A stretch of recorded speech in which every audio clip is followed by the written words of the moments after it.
Hello दोस्तों, क्या हाल है आप सभी का। जैसे कि मैंने पिछली वीडियो में हरी सिंह नलवा जी की हिस्ट्री बताई थी और बोला था कि नेक्स्ट वीडियो में मैं आपको हरी सिंह नलवा जी और बीबी बाणो का एक किस्सा सुनाऊंगा। जैसे कि आपको पता ही है कि हरी सिंह जी ने खैबर दर्रे पर अपना कब्जा जमा लिया था। उसी जगह से थोड़ी दूर पठानों का इलाका था। एक दिन आधी रात का समय था और झाड़ियों के पास पठान गुल बैठा था और पास में ही नलवा जी का कैंप था। गुल खान के साथ ही एक पठान लड़की बाणो भी बैठी थी। बाणो गुल खान से कहती है कि गुल खान, मैंने देखना है कि जो महाराजा रंजीत सिंह जी का जरनैल हरी सिंह नलवा है, ये किस तरह का सरदार है जिसने पठानों के ही इलाके में आके हरा दिया। क्योंकि आज तक ऐसा कभी भी नहीं हुआ कि किसी ने पठानों के ही इलाके में आके हरा दिया हो। ये कौन सा योद्धा है जिसमें इतना ज्यादा दम है। गुल खान ने कहा कि ये एक दूसरे धर्म का सरदार है और दूसरे धर्म के लोग हमारी बहू बेटियों की इज्जत नहीं करते। लेकिन बाणो ने कहा कि तुम गलत बोल रहे हो, ये एक सिख धर्म का सरदार है जो कि गुरु नानक देव जी की आज्ञा पे चलते हैं और ये हर धर्म की औरतों को अपनी बहन जैसा मानते हैं। पर गुल खान ने कहा कि जो भी हो, मैं तेरे को हरी सिंह नलवा के पास नहीं जाने दूंगा। पर बाणो नलवा जी से मिलना चाहती थी तो उसने गुल खान को धक्का दिया और भागते हुए नलवा जी के कैंप पहुंच गई। कैंप के बाहर दो सिंह पहरेदारी कर रहे थे।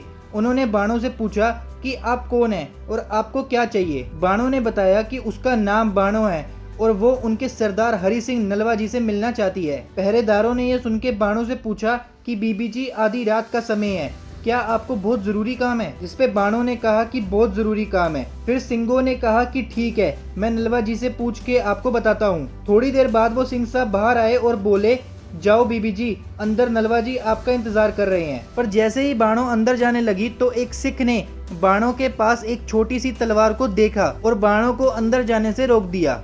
जिस पर एक दूसरे सिंह ने कहा कि कोई बात नहीं, वो एक औरत है और सिखों के घर तो अगर दुश्मन भी आ जाए तो उसका भी सत्कार किया जाता है। और फिर बीबी बाणो जी को अंदर जाने दिया। बाणो ने हरी सिंह जी के सत्कार में उनको सत श्री अकाल कहा और हरी सिंह जी ने भी उनको सत्कार दिया। फिर बाणो ने कहा कि नलवा जी, मैं आपसे कुछ पूछना चाहती हूँ। मेरा पहला सवाल है कि आपने खैबर पास पे कब्जा क्यों किया। तो नलवा जी ने कहा कि इस सवाल का जवाब तो आपको मुझे देना चाहिए कि अपने घर की रखवाली करने का हक एक इंसान को है या नहीं। बाणो ने कहा कि पूरा हक है और साथ ही साथ ये तो हमारी जिम्मेदारी भी है। फिर नलवा जी ने जवाब दिया कि बाणो जी, आज तक हिंदुस्तान में जितने भी हमले हुए हैं वो सब खैबर पास के रास्ते से ही हुए हैं।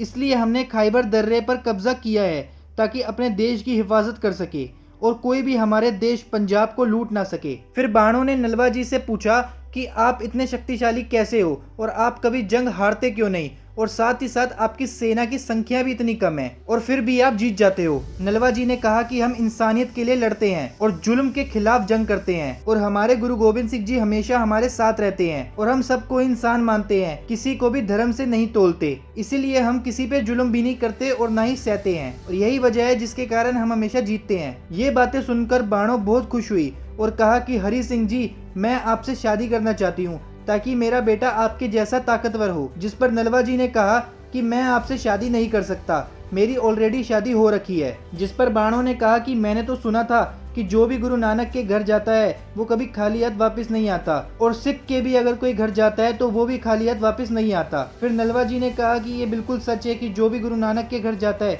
वो कभी खाली हाथ वापस नहीं जाता और ये भी सच है कि जो सच्चे सिख के घर जाता है वो भी कभी खाली हाथ वापस नहीं जाता। इसीलिए आप भी आज खाली हाथ वापस नहीं जाओगे। उसके बाद नलवा जी ने एक सिंह को बुलाया और कहा कि एक ओढ़ने वाली शॉल लेकर आओ। जब वो सिंह शॉल लेकर आए तो नलवा जी ने वो शॉल बाणो जी के सिर पे रखी और उनके पैर छू के कहा कि अब हरी सिंह जैसा बेटा चाहती थी ना, लो आज से हरी सिंह ही आपका बेटा हो गया। ये देखकर बाणो जी जोर जोर से रोने लगी और काफी हैरान भी हुई। बाणो जी ने कहा कि हरी सिंह जी, मैं सिख नहीं हूँ पर एक सिख को अपने बेटे के रूप में देखकर आज मैं काफी खुश हूँ। हरी सिंह जी आपके गुरु धन है जिन्होंने आपको इतनी अच्छी शिक्षा दी है। थैंक यू दोस्तों, आज के लिए इतना ही। मैं मिलता हूँ आपको नेक्स्ट वीडियो में।